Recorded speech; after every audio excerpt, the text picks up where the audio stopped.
वो खबासतें की, मिलादुन नबी की फ्लैक्स लगा के और गाने चला के उन पे डांस किया। कई जगहों पर लड़कियों का इस तरह का मामला देखा गया।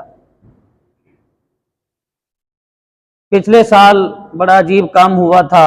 मिलाद के मौका पर चंद एक लड़कियों को खूबसूरत सजाकर, बनाकर, संवार कर बाजार में लाया गया और लोगों को उनका दीदार करवाया गया और कहा गया ये हूरें हैं।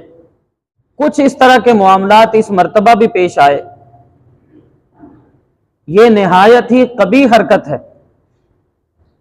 इसका इस्लाम से और मुसलमानों से किसी किस्म का भी दूर दूर तक कोई ताल्लुक नहीं।